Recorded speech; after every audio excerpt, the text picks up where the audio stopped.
Tes tes tes 1 2 3 tes tes tes 1 2 3 tes tes tes tes 1 2 3 tes tes tes tes tes 1 2 3. Kita tunggu kipasnya sampai eh, sampai pelan ya.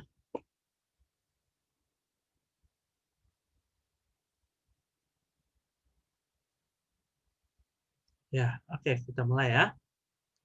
Baik, selamat pagi Budian. Saya Jordi Kurniawan ingin mempresentasikan hasil rancangan utilitas PA4 saya, yaitu Debuka plus Altas. Jadi ini adalah mixed use yang berfungsi sebagai hotel, kemudian retail, plaza, dan perpustakaan. Berlokasi di Jalan BSD Boulevard Utara, mixed use ini berada di lahan seluas 2,2 hektar dengan koefisien dasar bangunan itu 1,06 hektar. Bangunan ini memiliki 2 lantai basement, substructure, dan 20 lantai superstructure, upper ground-nya. Ruang utilitas itu, ruang utamanya beberapa terletak di basement, dan sebagian terletak di tower. Kepadatan pengguna gedung itu ada 101 unit kamar, ballroom dengan kapasitas 1.000 orang, 3 restoran besar, ada di 2 tower top-nya, peak-nya. Kemudian retail besar sebanyak 14 unit dan perpustakaan yang dapat menampung hingga 1.000 pengunjung. Oke, pertama-tama kita masuk dulu ke detail core-nya. Jadi di core ini ada peletakan shaft utilitas. Yang lagi loading. Oke, untuk yang shaft core kiri kita bisa lihat ada shaft penghawaan, ada shaft electrical, ada shaft limbah, waste shaft. Di sini ada ruang kontrol dan ruang servis juga.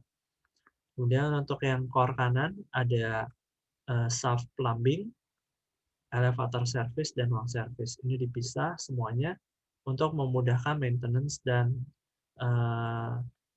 meminimalisir kerusakan yang sifatnya saling mengganggu. Misalnya kalau plumbing bocor supaya tidak kena kabel listrik, makanya dipisahkan shaft. Selain shaft di core juga ada shaft hotel. Kita masuk saja langsung ke utilitas air bersih. Presentasi saya ini sifatnya hanya kesimpulan dari laporan. Selengkapnya ada di laporan. Untuk skema plumbing air bersih, sumber utamanya itu ada air pump dan air olahan STP, yaitu recycled water. Nah, untuk letak ruang utamanya plumbing itu, plumbing room ada di basement 2.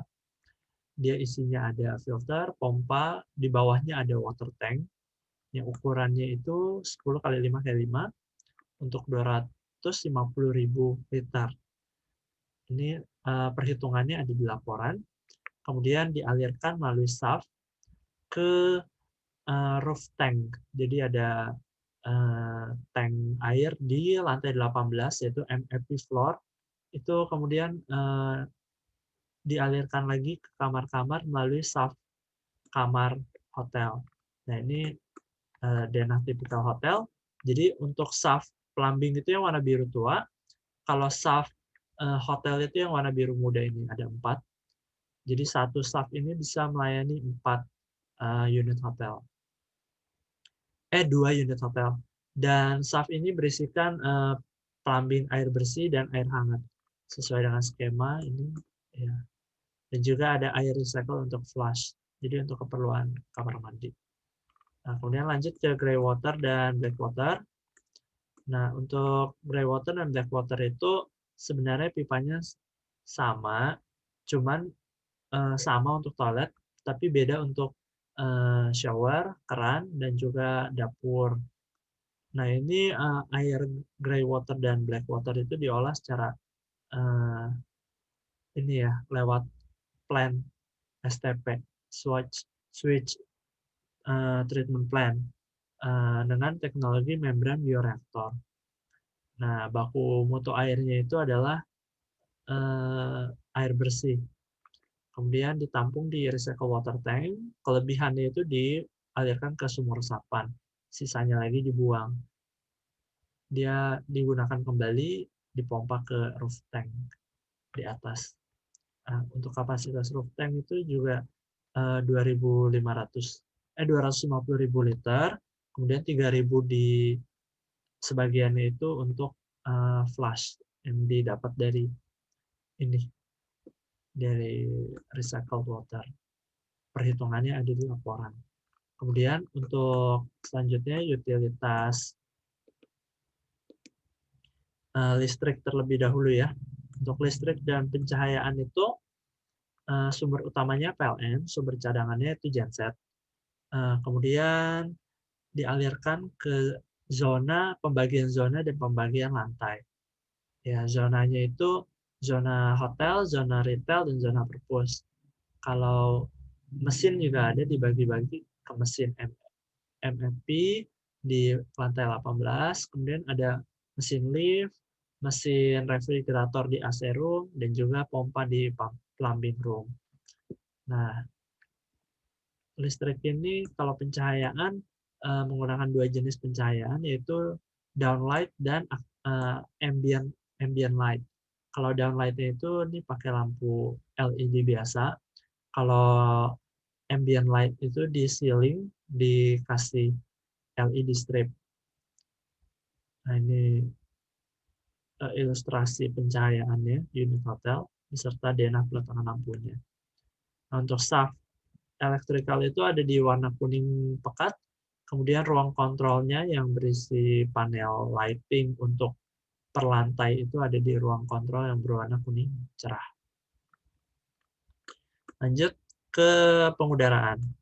Pengudaraan ini menggunakan sistem sentral dengan water to air system, jadi mendinginkan air dengan refrigerator. Kemudian air dinginnya itu dialirkan ke AHU, masing-masing zona ada.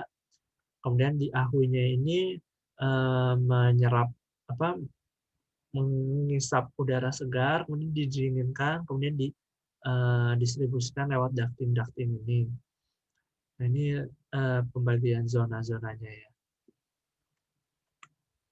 Ya, kemudian selanjutnya transportasi vertikal dulu. Ini menggunakan lift tractor traction yang mesinnya ada di puncak bangunan ya. Ini perhitungannya ada 4 lift yang dibutuhkan per tower. Sebenarnya 3 komaan, tapi dibulatkan jadi 4. Kemudian ini konfigurasinya, kemudian aturan buka ganjil genapnya, kemudian ini yang full, ini lift service yang warna ungu.